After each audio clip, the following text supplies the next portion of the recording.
everyone. Welcome to A Quick Shot of Romance. I am Becky, and joining me for this Quick Shot of Romance is Heather. Hi, Heather. Hey, Becky. I am super excited to talk to you about this book because it was a delightful surprise. I, yes, I love it. So good. In this episode, we are reviewing Made for You, which is book 2 in the Made for series by Natasha Madison. Yep. I read book 1 and I really liked it. It was good. Mm-hmm. It took me back to her, not the Something series. What's the other one? There's the Something So. Oh, crap. So Natasha Madison, she has her Something series, which is very hockey heavy. And then there's the other series, which is all the sisters. And This is series. This is series. That series still was a little bit more emotional, a little bit more Mm-hmm. big feels.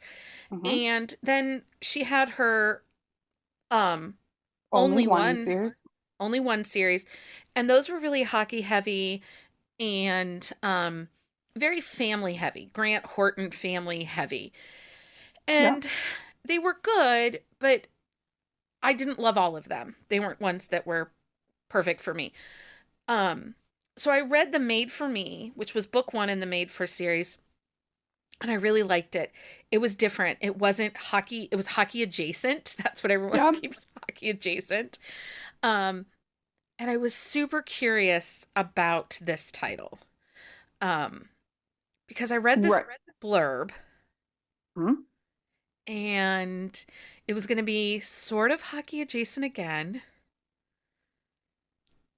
And it surprised you in every way possible. So, both characters were very different than I had anticipated, and in not a bad way. No. So Vivienne, I wrote this in my review. Vivienne is one of those people who is in everyone's book. She is always there. She was always doing things for people. She was always there listening to people, but she never really revealed who she was to us as readers. Yeah. And so I think that's why I was so intrigued to find out who she was.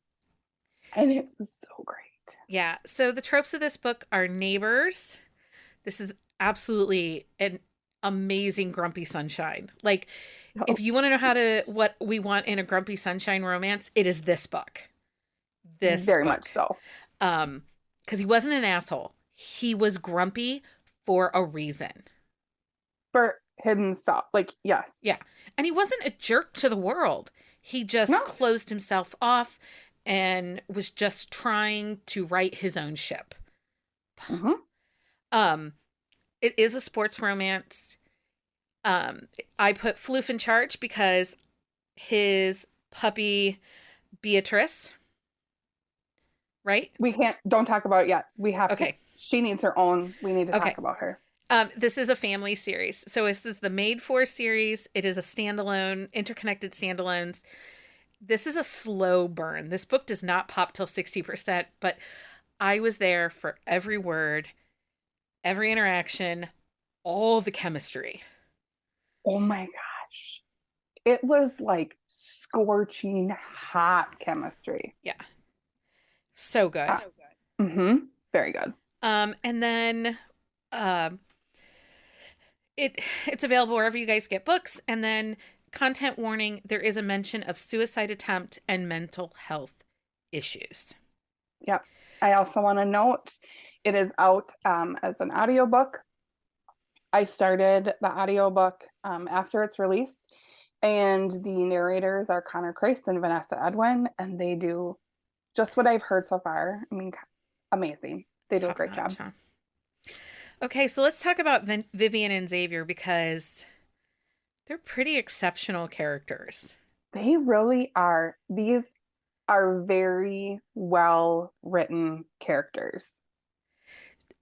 So let's talk about Vivienne first because, Mhm. like you said, she's always been kind of the wallflower on the page, but not ever the center of attention. And there's some big personalities within this family dynamic.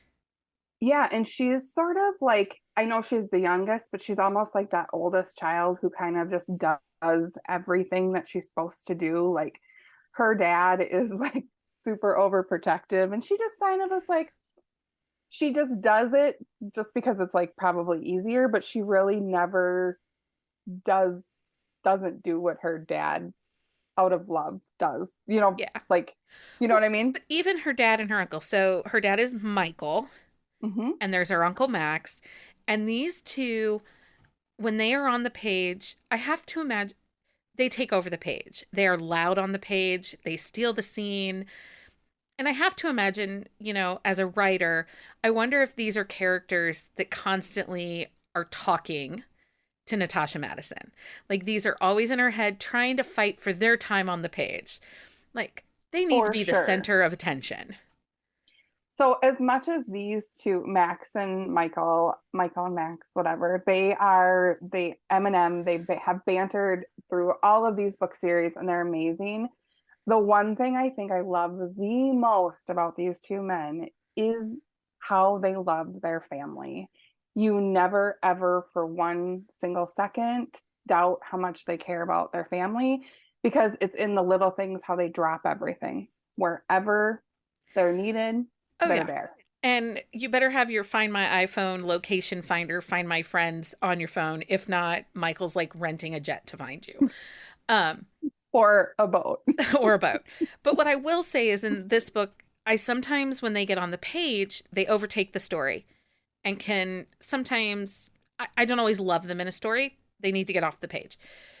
This time, the way they were woven into this story Mhm. was done so well because we got their funny banter, we got their little things, but it never took away from Vivienne and from Xavier and their story of falling in love to each other. Right. So Vivienne has kind of this chaotic life, and she's went out on a boat with some friends, and she just felt so at peace. And so she decides to buy a boat, and like her dad's like, huh? Like her dad, and so she has brothers, and her brothers and brother-in-law. So Wilson is like, that doesn't seem safe. And he's like, right, Michael? Like, he is like this overprotective also. And she's like, it's fine. It'll be fine.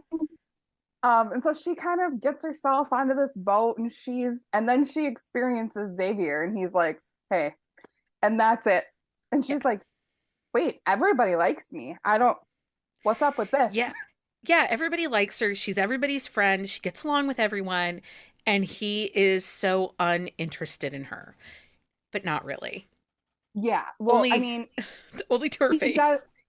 he is just, okay. His internal dialogue. Well, it's not even internal. So he has a dog, and her name is Beatrice. This is Natasha Madison has a lot of gifts. Her gift is giving us side characters that we love and adore. And every time they're on the page, we cheer. And Yeah. Beatrice is the character in this book. She was the sassiest of dogs for a dog. Like, I Well, assume she's was a she? golden retriever. She was super sassy. Well, she went over and hung out with Vivienne even after Xavier had a long discussion with her that she was not going to go over there. She And they have rules. He's like, remember the rule, Beatrice. And Beatrice is like, whatever. Like, and he's like, well, we have the rule. Oh my God. I was dying laughing. for a character that is furry, that cannot talk, and doesn't have a brain in its head, because I assume the way the dog's described, I assume it's a golden retriever. That's what I pictured too. So this, like, So, whatever. like nothing behind these eyes.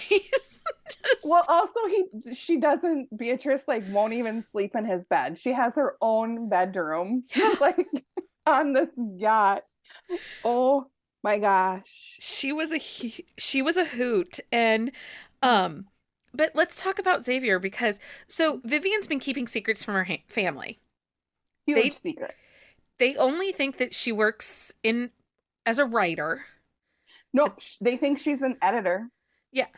And they're like, what does an editor do? And she's like, oh, I just work on the computer. Yeah, they're like she fixes words. They think she fixes Hmm. words on websites. They do not have a clue what they do. They just know that she has a job. Yeah.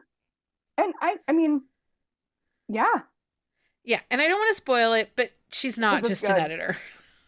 No, okay. So, and then Xavier was a professional hockey player, and he was the owner that he worked for was an asshole, and he was really struggling with his mental health. And he was doing everything you're supposed to do when you are struggling with your mental health, and he was reaching out for help, and he was turned away. Yeah, he was told to move on, let it go. They didn't have time for it. And it took a toll on him. Huge And toll. he he skated off the ice in the middle of warm-ups and never came back. Yep. And it was he's been away from hockey for 2 years and um he still hasn't he's been working hard on himself and going to therapy and Hmm. realizing that being on a boat made him happy. He sold his mansion on Long Island and was moving forward to live a life that he could function in. And so for him, he thought that was being solo, the solitude of being on a boat. He would have someone that would come down with him and move the boat from Long Island to Florida for the winters and then back from Florida to Long Island for the summers. And he just he didn't have anybody but Beatrice. That was his whole world. He isolated himself. He had a very small, his circle was very, very small. And because the people that he was supposed to trust turned their back on him. Yeah. And so it But was not his really a agent. trust thing. No, his agent, Miles, did not. He was a really good guy. And honestly, I would love Miles' story Mm-hmm. because he proved to be a really good guy. So here it is, 2 years out of hockey. He's finally feeling more confident in himself. And some hockey teams are calling and saying, hey, do you want to come back? We might be interested. Um, And and then the like hockey, like the biggest hockey family in the world, like we're talking they kept big hockey. showing up at the boat And with he's like, snacks. what the hell? He's like, these people look familiar. And then he realizes it and he's like, holy crap. And He he gets gets on on his his boat boat and and he he's gone. leaves because he Wherever realizes like was he just shook hands with Michael Horton, right? Michael Grant Michael Grant. Sorry, and Max Max Horton. Horton. Yeah, he shook hands with Michael Grant and he's like, that was Michael Grant. But he didn't recognize Xavier. And so Xavier gets back on his boat, looks up who Vivienne is, and is like, out. He's gone. And then he and Beatrice, well, he makes a lot more rules for he and Beatrice that they both break.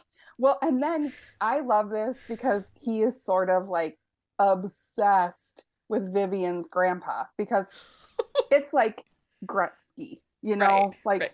her grandpa is like Gretzky, and he's like, oh my God, you're like, Well, and and she's that's like, please don't cry because that's what Wilson did. Cooper Stone is her grandfather. Mm-hmm. And in one of the only one books, her sister Franny marries Wilson, right? Mm-hmm. Yep. And when Wilson meets Cooper Stone, he cries like a baby. So throughout this whole book, when Xavier, reveals himself that he was a hockey player and he questions Vivienne and is like, but your grandpa is Cooper Stone. And she's like, listen, if you ever meet him, you cannot cry. Please don't do that. Wilson We're just did not doing that, that. and we're not letting it go. There's a lot of like as emotion. This is a very emotional book because Vivienne. So Xavier is very open about his mental health struggles, but I also think Vivienne is also open about her struggles with anxiety. So she has a lot of anxiety and she's very sort of open around that with Xavier. Like she's like, I don't know what to do. Like I'm so nervous. And they're very open with each other and they navigate it. And they do communicate. Of course, there's some miscommunications. There's a part in the book where here Vivienne is a part of this huge famous family, and it comes out what she does, and he's like stands there like proud, and he's like, she's a big deal. And they all start, and they're like, she might be like a bigger deal than, I mean, like it, I just, how he stood there and was like, I'm so proud of you. And it, because it's just her talent, you know? Yeah. Loved that. There were some big emotions, and I'm not going to spoil it, but there's a scene where Xavier is invited to sit down with freaking Nico. Because maybe Dallas is interested. And at this point, they hadn't solidified what they were to each other. They just knew they really liked each other. And I think it was incredibly sexy that he didn't make a commitment. He didn't move anything forward or move anything back and said, I have to talk to Vivienne first. I need to talk to Vivienne. And I thought, whoa, okay. Like, that's really cool. And sometimes, you know, that can be used as the misstep. And this book didn't really have a dark moment. There was never a moment where these two weren't all in, because I think it took him so long to freaking get there. And I hate to jump back, but there's a scene where he takes her family out on the boat. Oh, yeah. And Vivienne keeps telling her sister Franny and Wilson to please not have sex anywhere. Stop it. Like, yeah. And then she complains about her parents always having sex. There's so much healthy sex positiveness in this book that it was a really great read. It was a 5-star read for me. And I want everyone to read this book. I think she did the mental health rep. I don't even want to call it a rep. The way it was handled with Xavier and him, it was just so handled very well. I think she wrote it so very well. And I think it's something that so many people are dealing with. Yeah. And I love how Xavier put himself first, and taking care of his mental health was a priority for him. Even as a big hockey star, his mental health was precedent. I'm glad. And I hope she keeps doing it, because we've had some big emotion these first 2 books, and I'm super excited for the next book in this series. I hope she keeps doing this, because I like the emotions. I like the feel. And I like that she's not afraid to confront some really harder topics. But she does in a way, because we have Max and Michael who bring in their chaos. You have the other family members that are, who knows? Hot Mess Express. And the occasional, like, hockey star falling into tears over a man who just wants to be everybody's grandpa. Right. It's so funny. I think she does such a great balance of being serious and having very serious topics. And then you throw in a character who's dealing with their mental health, who has rules for their dog, and they have this great banter. Like, there's a lot of emotion. There's emotion, but it's not just like sad and deep. It's like funny stuff too, because that's life. Yeah. Yeah. Sometimes you have to laugh through the pain and shed the tears, all the while realizing somebody's making a fool of themselves. So, well, I don't want to spoil it. I want everyone to read this book. And if you need someone to buddy read it, reach out to us, because we absolutely will read it with you. Feel free, message me, because this is a book you definitely have to reread. Yeah, for sure. Oh my gosh, for sure. Anyway, Heather, thank you so much for joining me for this quick shot of romance. Anytime. Happy to talk books all the time. All the time, I know. Until next time, everyone, happy reading. Find us on Instagram at BuzzingAboutRomance or on Twitter at BuzzingRomance. If you like the podcast, please leave a review. If you'd like to support us directly, join the Bookcase and Coffee Patreon and receive exclusive content only available to Patreon members. Check out bookcaseandcoffee.com for our on-the-shelf show notes.